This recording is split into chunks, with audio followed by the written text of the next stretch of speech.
आज हम लोग क्लास नंबर क्या कर रहे हैं, क्लास नंबर तीसरा कर रहे हैं। इससे पीछे में 2 क्लास कर चुके हैं। किस चैप्टर का? चैप्टर 5 कक्षा 9। और कौन सा विषय पढ़ रहे हैं हम लोग? जीव विज्ञान। इससे पहले क्या पढ़ाए थे? एक कोशिकीय और बहुकोशिकीय। उसमें क्या बताए थे कि जो जीव एक कोशिका से बना रहता है उसको एक कोशिकीय जीव कहते हैं, और जो जीव बहुत कोशिका से बना रहता है उसे बहुकोशिकीय कहते हैं। ये पढ़ा दिए थे। चलिए, इसके बाद आप लोगों को पढ़ना क्या है कि मानव शरीर में पाए जाने वाली कोशिकाएं, हमारे शरीर में कितना प्रकार का कोशिका पाया जाता है, समझ गए? हमारे शरीर में कितना प्रकार का कोशिका पाया जाता है।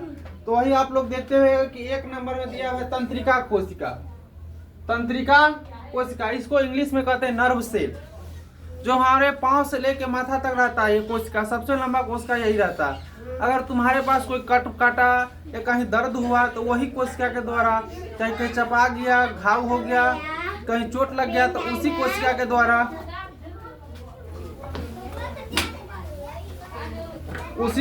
द्वारा क्या होता है, हम लोग को माइंड सेंसिटिव होता है, हम लोग को पता चलता है कि हमारे पास कुछ हुआ है, समझ गया? उसके बाद है रुधिर कोशिका। रुधिर कोशिका का मतलब होता है ब्लड सेल, इसमें ब्लड रहता है, समझ गया? और तीसरा देखो वसा कोशिका हो गया। चौथा हो गया अस्थि कोशिका हो गया। 5वां हो गया चिकनी पेशिका कोशिका हो गया। और छठा जो दिया हुआ है, क्या चीज दिया हुआ, इस सब के बारे में डिटेल में पढ़ाएंगे आगे। जब जाएगा ना तो एक एक टॉपिक को हम पढ़ाएंगे आगे। इसके बाद है छठा कोशिका हो गया। छठा में दिया है, छठा में 2 गो दिया है। जनन कोशिका होता है। जनन कोशिका में होता है, एक होता है अंडाणु और दूसरा होता है शुक्राणु। शुक्राणु किसके पास होता है? मेल के पास होता है, मर्द के पास होता है। अंडाणु किसके पास होता है? फीमेल के पास होता है, औरत के पास होता है। इतना समझ गया? शुक्राणु किसके पास रहेगा? मर्द के पास। अंडाणु किसके पास रहेगा? औरत के पास। तो इतना चीज समझ गए कि हमारे शरीर में कितना प्रकार के कोशिका पाया जाता है? 6 प्रकार के पाया जाता है। और इसमें छठा में क्या चीज दिया है? 2 प्रकार दिया है, एगो मेल गैमेट, एगो फीमेल गैमेट, समझ गया? चलिए, उसके बाद जो हम फिगर बनाए हैं ये तंत्रिका कोशिका का फिगर है। ये फिगर आप लोग जरूर बना लीजिएगा। उसके बाद है रक्त कोशिका, जिसको इंग्लिश में कहते हैं ब्लड सेल। उसके बाद दिया हुआ है एक कोशिकीय जीव, जो एक कोशिका से मिलकर बना रहता है उसको एक कोशिकीय जीव कहते हैं। अब नोट्स नंबर 6 में देखिए, इसमें दिया है पादप कोशिका और जंतु कोशिका में क्या अंतर है। हम लोग के शरीर में जो कोशिका सेल पाया जाता है और पेड़ पौधा में जो सेल पाया जाता है, उस दोनों में अंतर क्या है, डिफरेंट क्या पूछ रहा है? ये पूछ रहा है। क्रम संख्या 1 से लेकर 5 तक ले तुम लोग का अंतर बताए हैं, और भी हो सकता है अंतर, लेकिन तुम लोग के लिए इतना ही काफी है। क्लास 9 के लिए ये बहुत ज्यादा हो गया। देखिए इधर दिया है पादप कोशिका, जिसको इंग्लिश में कहते हैं प्लांट सेल। क्या चीज कहते हैं? Plant cell.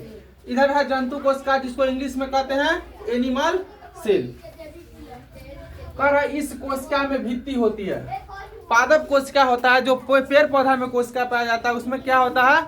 भित्ति होता है। जैसे दीवार होता है ना, उसको लेयरिंग करता है, उसको कहते हैं भित्ति, समझ गया? क्या हो गया? इसमें कोशिका में भित्ति होता है। और जंतु कोशिका में क्या होता है? भित्ति नहीं होता है, समझ गया? इसमें प्रेजेंट है और इसमें अब्सेंट है। दूसरा नंबर, इसमें हरित लवण होता है। किसमें होता है हरित लवण? पादप कोशिका में, पेड़ पौधा वाला कोशिका में। इसीलिए वो क्या होता है, इसको इंग्लिश में कहते हैं क्लोरोप्लास्ट। इसलिए वो क्या होता है? हरा होता है, समझ गया?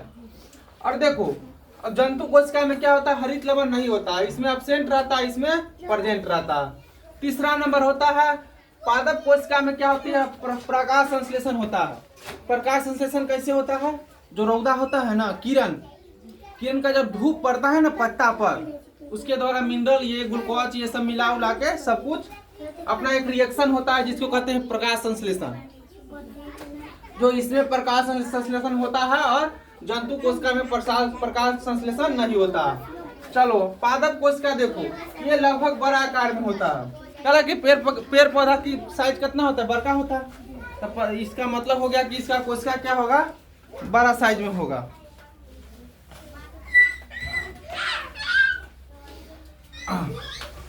और जंतु कोशिका क्या होता है, प्रायः छोटा होता है। ये क्या होता है, प्रायः बड़ा आकार में होता है, समझ गया। और छठा नंबर डिफरेंट देखो, छठा नंबर कह रहा है इसका आकार निश्चित होता है। जो पादप कोशिका रहेगा ना प्लांट सेल, उसका जो साइज रहेगा वो एक निश्चित रहता है, समझ गया। मान के चलो ईंटा हो गया, इसका साइज तो हर दिन ऐसा ही रहेगा। हम लोग का शरीर क्या होगा, बढ़ेंगे तो उम्र के साथ बढ़ेगा, घटेंगे फिर तो उम्र के साथ, पहले आदमी जवान होता है तो उसके साथ शरीर का हर अंग बढ़ता है, फिर जब 35, 40, 45 की उम्र में जाइएगा तो घटने लगता है। उसी प्रकार इसमें क्या होता है, पेड़ तो भाई बढ़ता है तो बढ़वे करता है, सूखने के बाद वो थोड़ी ना घटता है। जितना साइज रहता है, मान के चलो कोई आम के पेड़ देख लो, सूखने के बाद वो छोटा थोड़ी ना हो जाता, वहीं पर सूख जाता है, जैसा रहता है वहीं पर सूख जाता है। इसलिए उसका साइज निश्चित होता है, जितना वो होगा उतना ही वो होगा। इसमें देखो मानव शरीर में क्या होता है, जंतु कोशिका में इसका आकार अनिश्चित होता है, ये घट भी सकता है और बढ़ भी सकता है, इसका कोई लिमिट नहीं है। अब क्लास 3 वो करा दिए इस चैप्टर का। अगला चैप्टर, अगला मतलब इस चैप्टर का अगला क्लास हम कल कराएंगे तुम लोग को। तब तक इतना लिख लीजिए और इतना याद करके आप लोग आइएगा। जय हिंद, जय भारत।